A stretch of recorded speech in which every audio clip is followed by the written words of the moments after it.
Hope your Monday's going well. We've got a lot to go on this Bears. Are we calling it a victory Monday, Waddle? I would think so. I think they won the draft. Oh, they won the draft? Yeah. Now it's time to win some games. Of course, yes. But I think that they won the draft. This is the most excited the fan base has been in some time. Phone number to reach us is 312-332-3776 as we're broadcasting from our State Street studios. Every time I turned on the TV, there was Field Yates breaking it down.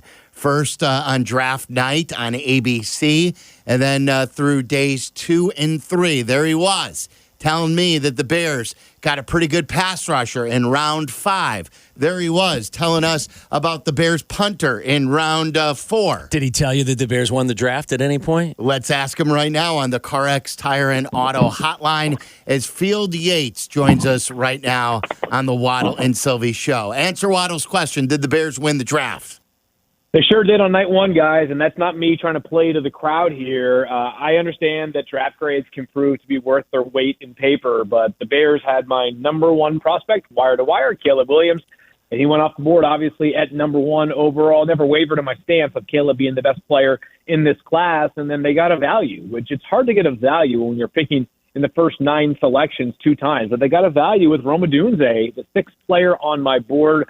Maybe the most polished prospect in the class, not named Marvin Harrison Jr., and I've had a chance to spend a little bit of time around Odunze, and I said this many, many times. This is not, again, me just living in the moment here. This was my impression when I spent time with him at the Washington Pro Day. I think you'll be hard-pressed to find a more impressive young man than Odunze, and I get it. There are probably people that are going to say, we want good football players, not just good people, but you're making a major investment in a top 10 pick financially. You got to know that the minute this guy gets his first check, is he going to be the same person that he was prior to having this life-altering money? And I guarantee you that's the case of Odunze, who was so productive for Washington last season. And in a year in which a defense tried every which way to slow down Odunze, they had no stopping him. He had 5 catches in every game but 1 last season. And in that one game, he didn't have 5 catches.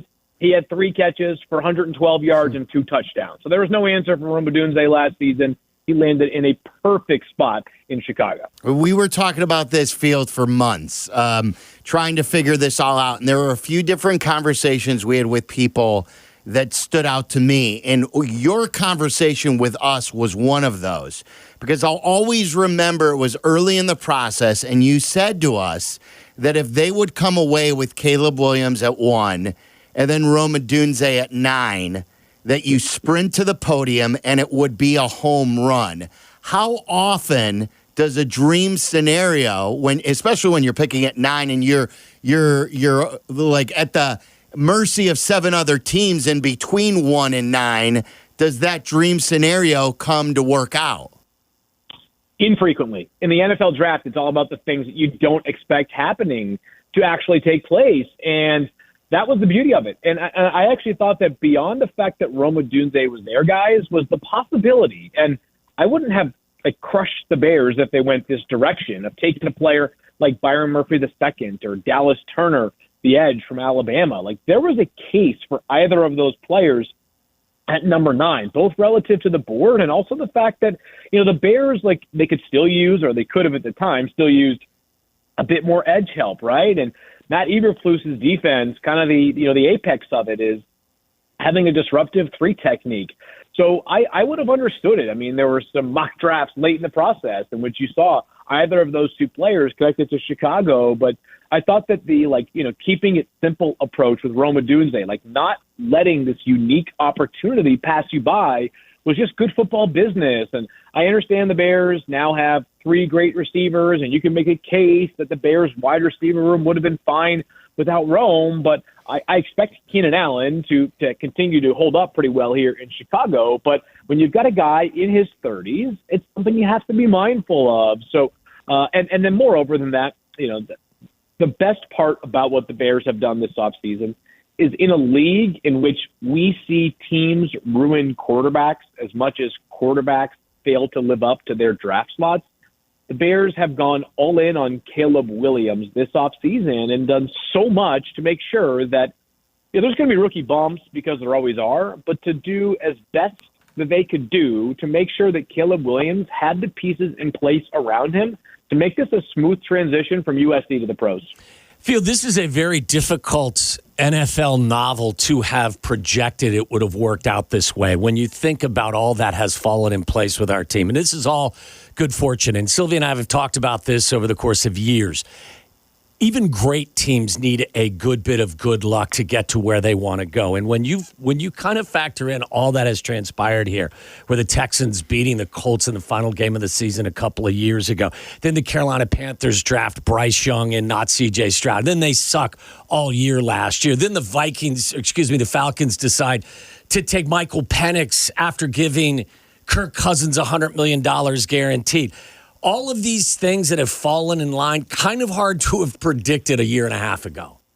No two ways about it. And it kind of reminds me again, well, I'm not trying to say that this is the outcome, but I think you could probably trace a similar story to almost any team that's had sustained success, yes. Right? Go back to, pick a quarterback that was there for a long time with his team that had a lot of wins, and you could probably find something along those lines. On Thursday night, because it's the most recent example of this, we were reminded by people about how the Chiefs tried to trade up for Paxton Lynch in the draft a year or two before Patrick Mahomes was in the NFL draft. Obviously, if you had done that, then you're not taking Patrick Mahomes a year or two later at that number 10 overall pick. So there's almost always a few twists and turns that can lead to this incredible outcome for a team. And obviously the Bears have to actually go out there and do the work and win the games for us to think of everything that took place going back to week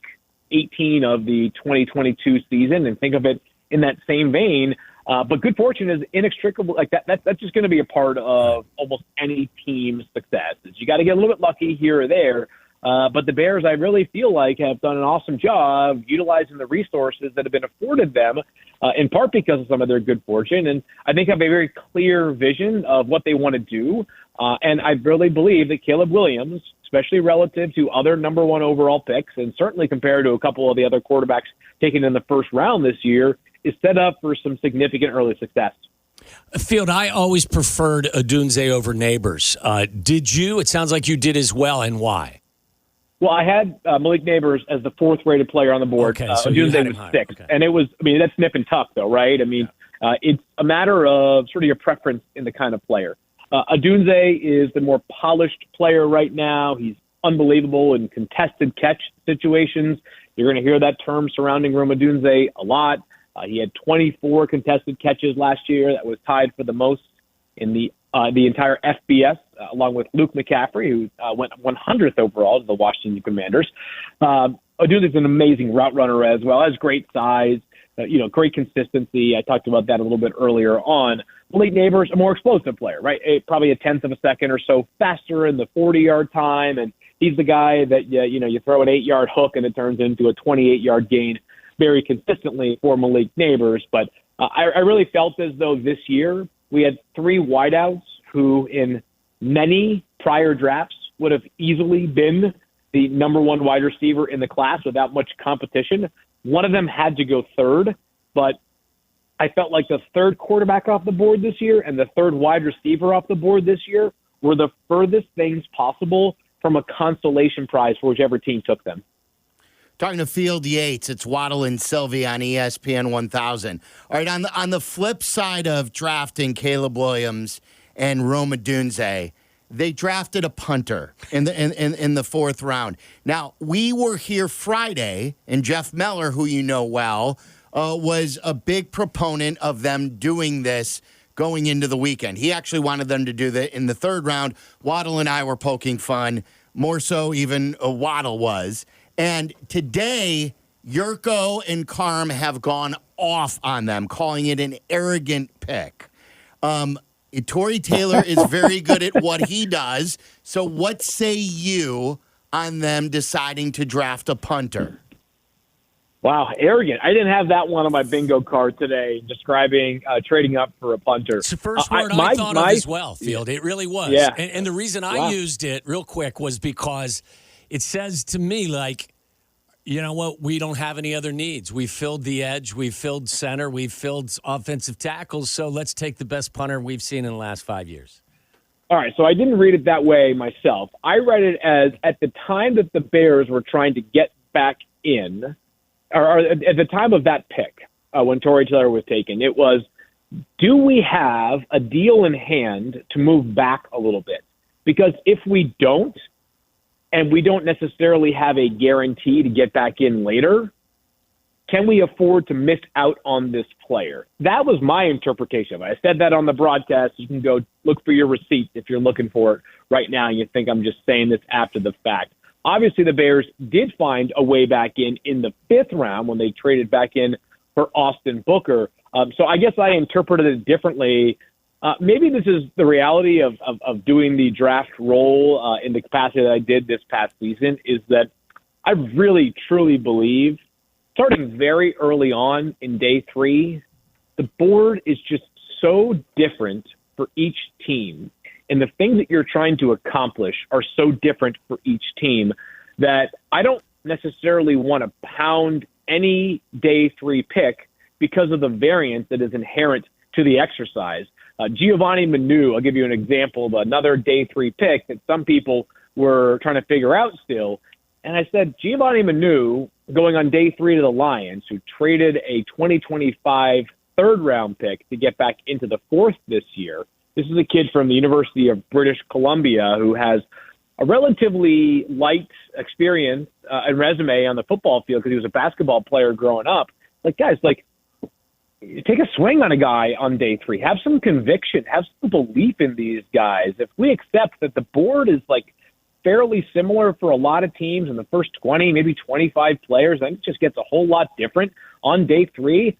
I'd rather a team trade up for or take a player that they actually fully believe in, as opposed to just kind of throwing a handful of darts on guys they may not, especially because the Bears, like, they've had big draft classes in recent seasons. They have a little bit more depth on the roster than most teams who were picking in the positions that they were picking over the past couple of years. So it didn't bother me as much, but I think that having draft discussions in discourse is certainly a healthy thing to do. What are your thoughts on their 3rd-round pick, the offensive tackle from Yale? Kieran Amagaji, a Yale offensive tackle, who was one of the cool projects in this year's class. He needs some time. He is massive, though. 36 and an eighth of an inch arms, which is huge. He's got a great wingspan as well. Carries his frame really, really well. It's going to sound silly, and it's going to sound simple and redundant, but I've always said it, and it was cool to hear Seahawks general manager John Schneider dive into this exact same dynamic when he was talking about the team's day 3 pick, an offensive tackle, Michael Jarrell, out of the University of Findlay. He said, when you're scouting a guy at that level, you want to see this guy absolutely dominate. And that was the case for Kieran in Yale. And I get it. It's the Ivy League. This is not like playing against Alabama and Georgia every other Saturday. Still, you saw the flashes of dominance. He's got to find a way to put on a little bit extra weight, put on a little bit of extra strength, and it's going to just be some developmental time. But the Bears, with their tackle duo, and I think Kieran probably ends up as a left tackle, given the fact that Darnell Wright's not going anywhere anytime soon.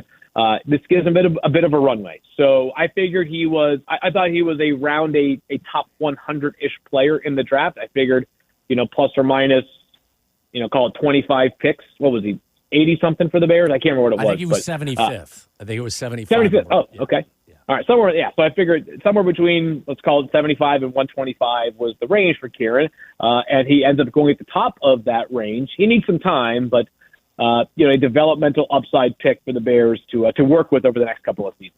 Field Yates joining us, Waddle and Sylvie on ESPN 1000.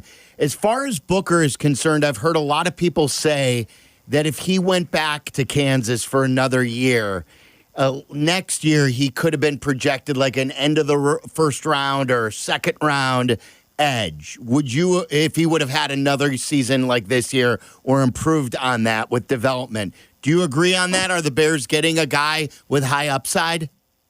Oh, massive upside. No question about it. I thought, there was a time where he was getting buzzed as like a late round 2 pick. There was that was what kind of potential he has, but I understand why he lasted until round 5. He started one career college game. One, did Austin Booker. He was a redshirt at Minnesota 2 seasons ago. This is not exactly, that's not like going to, again, Alabama or Georgia and redshirting because you got five stars ahead of you on the depth chart, right? So got one career college star, basically one season of really playing an active role in the defense. The question with Austin Booker is going to be, can he be consistent?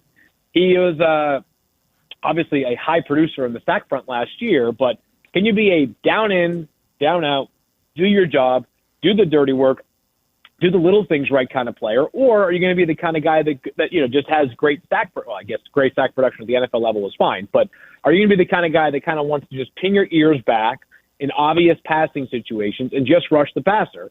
Which, if that's all he becomes, I guess there is a role for that in the NFL. But for him to have formed or morphed into a first or second round pick, he was going to have to become a more complete player. He did not have a great 40 time at the combine. Took a little bit of the bloom off the rose, but the length is really good. He's got a pretty impressive arsenal of pass rushing moves, and certainly is a quarterback hunter in those obvious passing situations. So to get him in round 5, I thought was reasonable value. Okay. And then let's get an overall on where the Bears are at this point. I told you earlier that I always remember the conversation that we had early in this draft process with you. I'll always remember the conversation that we had with you when Poles was hired a couple of years ago as a guy who you guys were working a lower level with the Kansas City Chiefs early on. And you knew Poles very early in your career. And you promised us that he would be good. And he has been very good. Even with all your belief in Ryan Poles, Field, did you believe that the Bears would be where they are today a short 2+ years later? Or is this exactly where you thought they would be? Well, I can't say that I knew all the specific twists and turns, obviously. Here's what I did think was going to happen under Poles. I thought he was going to spend the beginning portion of his tenure having to kind of undo some of the things that were in place that needed to be undone, right? Getting the cap cleaned up, trimming the roster of some players that either were no longer a fit schematically or guys that were making a certain amount of money that wasn't necessarily costs that were justified, and then also making some difficult decisions. I understand that Roquan Smith is an all-pro level linebacker, but the question was, if you're on a team that the season he was traded wound up with the first overall pick in the draft, do you want to pay top of the market the off-ball linebacker spot, which the league has shown has not been a position that is typically valued in terms of there's not a great correlation between, paying a bunch of off-ball linebackers and seeing instant winning success, right? Quarterbacks, left tackles, wide receivers, pass rushers tend to be the positions that provide a bit more value. But I did think Poles would find a way to get this figured out mostly through the draft because of how little cash they had spent in the years, directly before he got hired. They had to do some work there in free agency as well.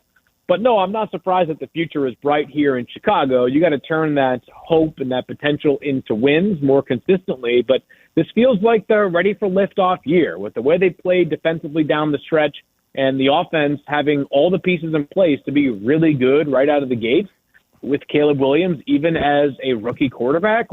This, to me, feels like the year. This is the year the Bears make their big push, and I think there's a lot of reasons why Bears fans are excited, and deservedly so. Before we let you go, this is shaping up to be a very competitive division in the NFC North.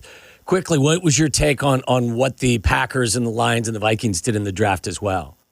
Yeah, I thought the Lions, I liked their day 3. Actually, I liked all the things that they did for the most part. They got good value, though, on day 3. The cornerback room for the Lions obviously has been totally made over. The big thing they lack in the corner room right now is still a little bit of speed, but those are two good players they got in rounds 1 and rounds 2. The Packers, it was just kind of a classic, address a bunch of needs draft for Green Bay. So I thought that was solid in the first 3 rounds specifically. And then with the Vikings, J.J. McCarthy, it's a really, really good landing spot for him. I had J.J. McCarthy ranked lower on the overall big board, but I understand that quarterbacks fly off earlier than other positions because of the potential value that quarterback can bring to the franchise. It's a good spot, though, there for JJ when you factor in, obviously, the great weapons they have around him, a very good coach in Kevin O'Connell, and then also 2 good tackles. So the NFC North, I haven't looked at the over-under totals for wins or the betting favorites right now for the division, but I would imagine it's the Lions. But it feels like one of the most closely contested divisions in the entire league right now. Will Caleb Williams throw for 4,000 yards in his rookie year? Ooh, rookie year? Yeah, why the heck not? That would be boring to say otherwise. It's going to happen at some point in his career, and I wouldn't be surprised if it happens this year. Heck yeah. If they avoid some terrible weather games, like if they have a home-heavy finish to the season and they can avoid a couple of terrible games, then yeah, let's make it happen. Bears won the draft. Yeah, I love it. I love it. Hey, Field, great job. We appreciate the friendship, and hopefully in Football Fest, the positivity is going to be flowing. Oh, I can't wait, guys. I appreciate you as always for having me on. Let's talk again sometime soon. There you go. Field.